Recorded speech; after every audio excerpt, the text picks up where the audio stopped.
ವಿವಾದಿತ ಪೌರತ್ವ ತಿದ್ದುಪಡಿ ಕಾಯ್ದೆಯನ್ನ ಇಡೀ ದೇಶದಾದ್ಯಂತ ಜಾರಿಗೊಳಿಸಿ ಪ್ರಧಾನಿ ನರೇಂದ್ರ ಮೋದಿ ಸರ್ಕಾರ ಆದೇಶವನ್ನು ಹೊರಡಿಸಿದೆ. ಸಿಎಎ ವಿರುದ್ಧ ಡಿಸಿಎಂ ಡಿಕೆ ಶಿವಕುಮಾರ್ ಕಟುವಾಗಿ ಟೀಕಿಸಿದ್ದಾರೆ. ಕೇಂದ್ರ ಸರ್ಕಾರ 3.5 ವರ್ಷ ನಿದ್ರೆ ಮಾಡ್ತಾ ಇತ್ತು. ಈಗ ಲೋಕಸಭೆ ಎಲೆಕ್ಷನ್ ಬಂದಿದೆ, ಹಾಗಾಗಿ ಸಿಎಎನ್ನ ಜಾರಿಗೆ ತರ್ತಾ ಇದೆ. ಪೌರತ್ವ ತಿದ್ದುಪಡಿ ಕಾಯ್ದೆಯನ್ನ ಖಂಡಿಸುತ್ತೇವೆ ಅಂತ ಡಿಕೆ ಶಿವಕುಮಾರ್ ಕಿಡಿಕಾರಿದ್ದಾರೆ. ನೋಡಿ, ಕೇಂದ್ರ ಸರ್ಕಾರ 3.5 ವರ್ಷ ಅದನ್ನು ನಿದ್ರೆ ಮಾಡ್ತಾ ಇತ್ತು. ಈಗ ಎಲೆಕ್ಷನ್ ಟೈಮ್ ಬಂದಿದೆ. ನಾಳಿದ್ದು ಎಲೆಕ್ಷನ್ ಅನೌನ್ಸ್ಮೆಂಟ್ ಮಾಡ್ತದೆ. ಈಗ ಅಸ್ಸಾಮು, ವೆಸ್ಟ್ ಬೆಂಗಾಲು ಈ ಕಡೆ ಎಲ್ಲ ಜಾತಿ ವಿಚಾರ ಹೋರಾಟ ಎಲ್ಲ ಕೂಡ ನಡೀತು. ಈ ದೇಶದಲ್ಲಿ ಶಾಂತಿ ಕದಲಿಸ್ಬೇಕು ಅಂತೇಳಿ ಈ ರೀತಿ ತೀರ್ಮಾನವನ್ನು ತೆಗೆದುಕೊಂಡಿದೆ. ಸಿಎಎ ಜಾರಿಯನ್ನ ಸ್ವಾಗತ ಮಾಡ್ತೇವೆ. ಜಗತ್ತಿನ ಯಾವುದೇ ದೇಶದಲ್ಲಿ ಹಿಂದೂಗಳಿಗೆ ಸುರಕ್ಷತೆ ಇಲ್ಲ. ಹೀಗಾಗಿ ಭಾರತಕ್ಕೆ ಬರುವವರಿಗೆ ಪೌರತ್ವ ಕೊಡುವುದಕ್ಕೆ ಭಾರತ ಮುಂದಾಗಿದೆ ಅಂತ ಬಸನಗೌಡ ಪಾಟೀಲ್ ಯತ್ನಾಳ್ ಹೇಳಿದ್ದಾರೆ. ಸ್ವಾತಂತ್ರ್ಯ ಭಾರತ ಪೂರ್ವದಲ್ಲಿ 16% ಜನ ಹಿಂದೂಗಳು ಪಾಕಿಸ್ತಾನದಲ್ಲಿ ಇದ್ರು. ಇವತ್ತು ಕೇವಲ 2% ಹಿಂದೂಗಳಿದ್ದಾರೆ. ಅದಕ್ಕೆ ಎಲ್ಲರಿಗೂ ಸುರಕ್ಷತೆ ಕೊಡುವುದಕ್ಕೆ ಒಳ್ಳೆಯ ನಿರ್ಣಯವನ್ನ ಮಾಡಿದ್ದಾರೆ. ಈ ಹಿಂದೆ ಸಹ ಮೋದಿಯವರು ಜಗತ್ತಿನಲ್ಲಿ ಇರುವಂತಹ ಹಿಂದೂಗಳಿಗೆ ಮಾತನ್ನ ಕೊಟ್ಟಿದ್ರು, ಭಾರತಕ್ಕೆ ಬಂದ್ರೆ ಪೌರತ್ವವನ್ನ ಕೊಡ್ತೇವೆ ಅಂತ ಹೇಳಿ. ಹೀಗಾಗಿ ಪೌರತ್ವ ತಿದ್ದುಪಡಿ ಕಾಯ್ದೆ ಜಾರಿಗೆ ತೆಗೆದುಕೊಂಡು ಬಂದಿದ್ದಾರೆ ಅಂತ ಹೇಳಿ ಸಂತಸವನ್ನ ವ್ಯಕ್ತಪಡಿಸಿದ್ದಾರೆ.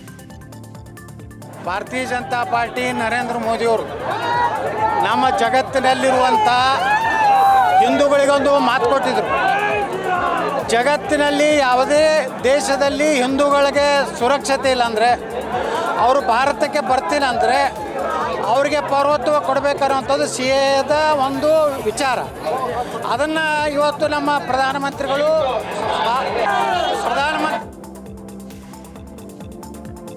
ರಿಪಬ್ಲಿಕ್ ಕನ್ನಡದಲ್ಲಿ ಬಿಜೆಪಿ ಸಭೆಯ ಇನ್ಸೈಡ್ ಡೀಟೇಲ್ಸ್ ಲಭ್ಯ ಆಗಿದ್ದು 2-3 ದಿನಗಳಲ್ಲಿ ರಾಜ್ಯದ ಮೊದಲ ಪಟ್ಟಿ ರಿಲೀಸ್ ಆಗಲಿಕ್ಕಿದೆ. 2 ಹಂತಗಳಲ್ಲಿ ರಾಜ್ಯದ ಪಟ್ಟಿ ಬಿಡುಗಡೆ ಮಾಡೋದಕ್ಕೆ ನಿರ್ಧಾರ ಮಾಡಲಾಗಿದೆ. ಮಂಗಳೂರು, ತುಮಕೂರು, ಹಾವೇರಿ, ಚಿಕ್ಕಮಗಳೂರಿಗೆ ಅಭ್ಯರ್ಥಿಗಳು ಫಿಕ್ಸ್ ಆಗಿದ್ದು, ಅಚ್ಚರಿಯ ಅಭ್ಯರ್ಥಿಗಳಿಗೆ ಕೇಸರಿ ಸೇನೆ ಮಣೆ ಹಾಕ್ತಾ ಅನ್ನೋ ಚರ್ಚೆ ಜೋರಾಗಿದೆ. ಯಾವುದೇ ಮಾನ್ಯ ಪ್ರಧಾನಮಂತ್ರಿಜಿ ಅವರ ನೇತೃತ್ವದಲ್ಲಿ ನಡೆದಿರತಕ್ಕಂಥ ಈ ಸಭೆ ರಾಜ್ಯದ ಎಲ್ಲ 28 ಲೋಕಸಭಾ ಕ್ಷೇತ್ರಗಳ ಬಗ್ಗೆ ಚರ್ಚೆ ಆಗಿದೆ. ಅಭ್ಯರ್ಥಿಗಳ ಬಗ್ಗೆ ಕೂಡ ವಿಸ್ತಾರವಾಗಿ ಎಲ್ಲವೂ ಕೂಡ ಚರ್ಚೆ ಆಗಿದೆ. ಅಂತಿಮವಾಗಿ ಯಾವುದು ಅಂತಿಮ ಆಗ್ತದೆ ಅಂತಕ್ಕಂಥದ್ದು ನಾಳೆ ನಾಡಿದಷ್ಟು ಗೊತ್ತಾಗ್ತದೆ. ಆದರೆ ಎಲ್ಲ ವಿಚಾರ ಲೋಕಸಭಾ ಟಿಕೆಟ್ ವಿಚಾರವಾಗಿ ಸಂಸದ ಪ್ರತಾಪ್ ಸಿಂಹ ಫೇಸ್ಬುಕ್ ಲೈವ್ನಲ್ಲಿ ತಮ್ಮ ಮುಂದಿನ ನಡೆಯ ಬಗ್ಗೆ ಸ್ಪಷ್ಟಪಡಿಸಿದ್ರು.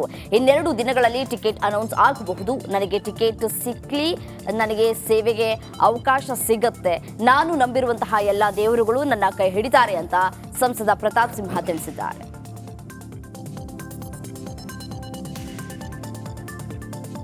ಸಂಸದನಾಗಿ 10 ವರ್ಷ ಸೇವೆಯನ್ನ ಪೂರ್ಣಗೊಳಿಸಿದ್ದೇನೆ. ನಿಮ್ಮ ಹೃದಯದಲ್ಲಿ ಜಾಗ ಕೊಟ್ಟಿದ್ದಕ್ಕೆ ನಾನು ಚಿರಋಣಿ. ಮೈಸೂರು ಋಣವನ್ನ ಸಾಕಷ್ಟು ತೀರಿಸಿದ್ದೇನೆ. ಈ ಅವಧಿಯಲ್ಲಿ ಕೊಡಗಿನ ಋಣವನ್ನ ತೀರಿಸ್ತೇನೆ.